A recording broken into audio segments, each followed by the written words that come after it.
All right, now we're going to talk about a set of concepts that are super useful and super powerful, and there's really three of them, and they're all linked together. The primary one is the concept of a group action. The next one is the concept of an orbit, and the final one is the concept of a stabilizer. And these three things are going to kind of together allow us to prove a lot of really powerful things fairly quickly, and without them it would be really, really hard to prove them. So that's what we'll be using them for. And so yeah, we'll just go through one at a time. So first of all, what's a group action? Well, we'll just define it. Group action. So the idea is that we take our group, G, and then we say G is some group. G is a group, and X is any set whatsoever. It could have no relation to G, or it could have be exactly G, or it could have, be related to G in some complicated way. Just any set we choose. And we talk about G acting on the set, our group acting on our set. Okay. So G acts on X. So group action is always a group acting on a set. Right. It's never a group acting on a group or... Well, the set could happen to be a group as well, right? Okay. Like X could also be G. Okay. But we don't have any requirement on X besides that it's just a set of elements. Okay. It's any set whatsoever. G, there's this additional structure that we're requiring, but not X. Okay. So the only requirements we have for this to count as a group action is that it meets some kind of, it's just well behaved in certain ways, and that it kind of adopts some of the group structure. Okay. So basically, the notation for this is going to be that, if little g is an element of big G and little x is an element of big X, we talk about little g acting on little x, and we denote that by sometimes it's a star. We'll just use a big dot here. So G dot X is already writing this element of the group G acts on this element of the group X, or of the set X, and this thing is going to deliver some new element of X. Right, so it doesn't send it to an element of G. G acts on X and gives you another element of X. So that's what it means for an element of the group G to act on an element of X. Not what it means for G to act on X. You mean the group G? Right. Yeah. So most of the time, actually, when we're talking about things acting on things, we'll be talking about elements of G acting on elements of X. Yeah, and so, this can't just be any binary operation. It has to satisfy certain restrictions. There's really just two of them. The first one is that G is a group, so it has some identity element. Call it E. We can ask how E acts on an arbitrary element, little x, and our restriction is that this thing should always give us little x. So the identity element of our group should never change. When it acts on an element of X, it should leave it the same. It shouldn't move it around. So it's kind of analogous to how identity works in our group. We're saying it does something similar to the set. Our second requirement here is that it's kind of like associativity. It's basically the requirement that if we take an element G1 and an element G2, both of these are elements of our group, multiply them together with the group operation, and then act that thing on little x, which is an element of our set, then that's the same thing as first acting G2 on X, and then acting G1 on this. This thing is a new element of X, a big X, and then we're going to act G1 on that thing. Okay. Right? And you can see how it looks a lot like associativity. Yeah. It's not exactly associativity, because associativity it applies when you have the same operation everywhere. And here, this is the group multiplication. Here we have the group action. So these are the only two requirements for something to be group action. Just that it's well behaved in these ways. It's kind of like associativity, and we have kind of like the identity axiom here. And that's all I'll say for now about a group action. These concepts of orbits and stabilizers are all based off actions. So what we're going to say for any arbitrary action, for any group, for any set, we have orbits. Now, orbits are properties of elements of our set. So what we'll say is take any little x is an element of big X. Little x has an orbit. So we talk about the orbit of little x. This thing is a set. It's a subset of big X, and it's specifically the subset of big X where you can kind of think of, take all the elements of G, act them on X, and see where X gets sent. Okay. And that collection of elements of X is the orbit of X. Okay. So we can write this mathematically as just saying the orbit of X equals this set of elements of X which are reached by multiplying G times X, or sorry, by acting G on X. So it's the set G acting on X for all G in G. And then one thing in particular we can notice is, since this loops through all elements of big G, one such element is the identity.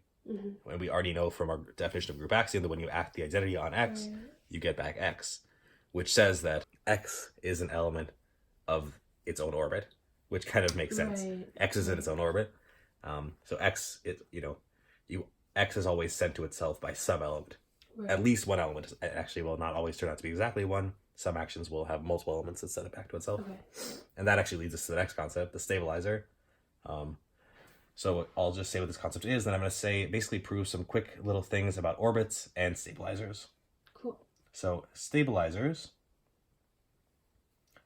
So as I said, sometimes for a given element, there will be multiple elements for a given element of X, there will be multiple elements of our group that send it back to itself. Okay. And that, sometimes, not always, but for some actions, it's possible for that to happen. And when that happens, that set is called the stabilizer. Well, even when it doesn't happen, the set is called the stabilizer. In general, what we say is that, okay, you have an element X in big X. Again, the stabilizer is something which is a property of that element. It's not a property of an element of the group. It's a property of an element of our set. Okay. The stabilizer of X is going to be defined, we'll write it as stab of X, is the set of elements G in big G, such that G acting on X just gives us X. Okay. Cool. So they both are things that act on elements of X. This is actually a subset of big X. This is actually a set of elements of our group. Right. So that's an interesting difference. Right. The stabilizer of an element of the set is an element of our group. Or sorry, is a set of elements of our group. Mm-hmm. This is a set of elements of our set. Of our set X. Yeah. So they're both functions of one individual element in X. Exactly. And they give you back either a set of elements of G or a set of elements of X. Yep. Exactly. Yep. So there's some cool little things that we can say about orbits and stabilizers. I'll just say them, and then we'll do a little bit of proving of them. Okay. So let me just define these things separately. Get the little spaces. So first of all, one thing we can say about orbits is that if you take a set X and then you kind of just loop through all of the elements of X and look at the orbit of each element, we'll just take this set of all the orbits in X, and this actually forms a partition of X. So we can say it like this. The set of orbits in X forms a partition of X. And what that means is that, let's just visualize it. X is some big set here. And now this is, say, the orbit of X1, and this is some subset of X. Mm-hmm. This is some other orbit of X2, some other element of X. And you can keep kind of going and carving up big X. And essentially, what we say is that once you've kind of gone through all the orbits, you have exhausted the whole set. So every element is an element of some, is a member of some orbit. And none of these two, there's no so overlap. Yeah. Yeah. So no two orbits, no two distinct orbits share any elements. So they partition up your space. So that's an interesting thing you can prove about orbits. Are we gonna prove that? Yeah, in a moment. I want to first also say something cool about stabilizers, and then we can prove this one. So stabilizers, the cool thing about stabilizers is that, so stabilizers are subsets of our group. They're sets of elements of our group. Turns out the stabilizer of X, for any X, for any, set X, for any little x, for any group action, this thing is always a group, which is super strong. It sounds very, it's... The stabilizer The stabilizer of any element X is always a subgroup of G. So this seems like it could potentially be a very powerful way to find new subgroups, because choose any action. First of all, choose any set X you want, then choose any action on that set by your group, then choose any element of your set X, and the stabilizer of that thing has to be a subgroup. So you have a lot of kind of room to be creative and be clever with your choices of the set to end up getting a subgroup, or get an interesting subgroup out. Yeah. So we'll see if we can prove both these things. And the third thing that we'll want to prove is really the most important thing, is called the orbit stabilizer theorem. Cool. And this thing is probably the only one I'm not going to prove, which is what this says is that take any element X, so little x in big X, and if we look at the size of the orbit of X, which I'll write like that, and we look at the size of the stabilizer of X, and then we multiply them together, what we get is the size of the group G. So again, choose any, and this is true for any thing as long as it's a group action, as long as it meets these basic conditions. Any set X, any element little x of that set. So yeah, so this ends up being really powerful. We're going to use this in the future a lot. So yeah, that seems really surprising. Yeah, it is. So let's first of all start with proving the partition. Okay. So okay, when we say something forms a partition, we're saying two things. The first one will be the easier one to prove. I will do it over here. This will be our proof section of the whiteboard. So the first thing is saying that basically, okay, if it's a partition, then it must cover all of X. In other words, every element, every little x in big X is in some orbit. Okay, yep. Right? Okay, now, how can we prove that? Well, remember we said here, X is in its own orbit? Oh, so we're looping through all the orbits. Right, yeah. A very simple way to find, okay, so somebody hands you an X and they ask you what orbit is this in, you just say, oh, it's in its own orbit. And then you're done. And there might be also the same as some other orbits, but or orbits of other elements, but yeah, so this kind of proves that. Basically, it is in some orbit. That orbit is just the orbit of X. Good. Okay, the second one is going to be a little more complicated, but not too bad. Basically, we're just going to say, so we've already shown that every element is in an orbit. Now the other thing we need to show is that our individual orbits don't share any element. So let's think about what that means. Well, if that's going to be false, so let me actually write out what we're saying here. So what we're saying here is that there is no element, X, little x in big X, such that X is in the orbit of some orbit of X1, and X is also in the orbit of X2, where these two things are distinct, and orbit of X1 does not equal orbit of X2. So we're saying you can't find an X1 and X2 in your set that give you two distinct orbits and X is in both of them. Okay, yep. Right? So, well, let's think about what this means. Let's break this down a little more. So the first statement, X is in the orbit of X1. Well, that just says that there exists some element, let's call it G1, in our group, such that X can be reached by multiplying G1 times X1, right? Such that X equals G1 acting on X1. This is just what we mean by the orbit of X1. The set of elements of the orbit of X1 are the elements that can be reached by applying some element of G to them. Okay. So if X is in the orbit, then there must be some element of G, call it G1, such that X equals G1 times X1. Okay. Furthermore, there exists some G2 in G, right? If X is in the orbit of X2, then there has to exist some element G2 of big G, such that X equals G2 acting on X2, right? Okay, so we have these two things. So Well, okay, if x equals g1 acting on x1 and also equals g2 acting on x2, then these two things must be equal, right? Right. So that means that g1 acting on x1 is the same thing as g2 acting on x2. Mm-hmm. Now what we can do is, let's say we can multiply, so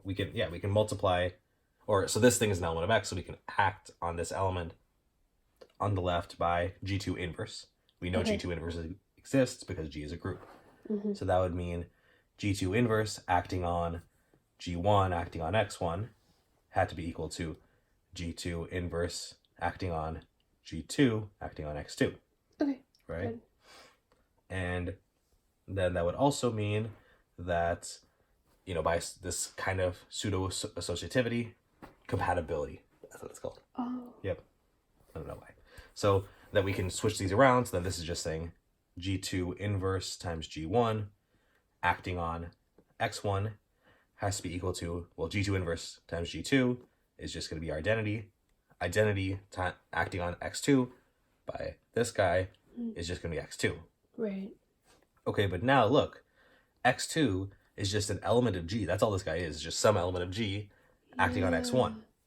So that would mean that x2 actually is in the orbit of x1, right? And we could have gone the other way just by multiplying by g1 inverse on the left, and that would have shown us that x1 is actually in the orbit of x2.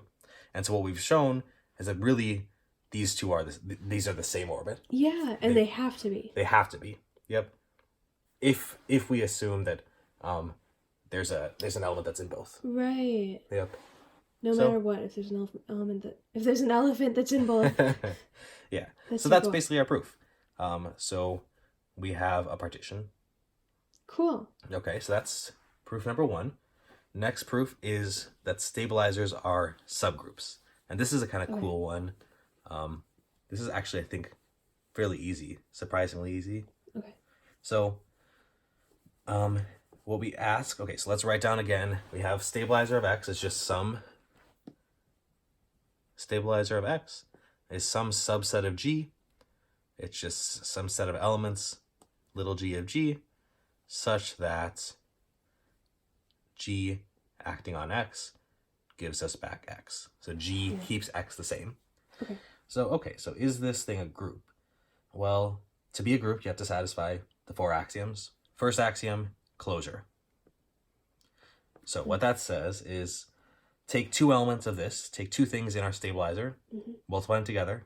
Is your resulting thing in the is that also a stabilizer? Is it an element of the stabilizer of x? Well, so if G1 acts on x and gives you x, and G2 acts on x and gives you x, then G1 times G2 is the same thing as G1 acting on G2 acting on x.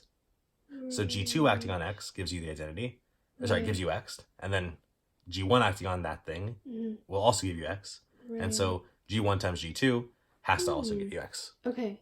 Yeah. So by definition, and it's really, you can kind of see why it was important that we said equals x. It didn't change x. If it changed x, then we wouldn't be able to say that. It's specifically that no matter what G you give, you always get back x. Yeah. So put 2 of these G's together, and you just, turning it, taking x back to itself a bunch of different times. Right, so it's closed. Is it associative? Associative. So associativity is sometimes the harder one to prove. In this case, it's not hard to prove because associativity is true in our larger group because it's a group, right? Oh, where it is here, right? And then we're just taking a subset of those elements, right? Okay. And of course, since it's true in the whole among all the elements, it'll also be true in a subset of elements. So it just kind of inherits it from the fact that it's a subset of G. Right. So we have closure, we have associativity. Do we have identity? Well, we already have an identity in G, right? That identity is just E. And we already know E acting on X gives us back X. Right. So it is in the stabilizer of X. Yeah. So there we go. Got the identity. Now, do we have inverses? This is actually going to be the more interesting one.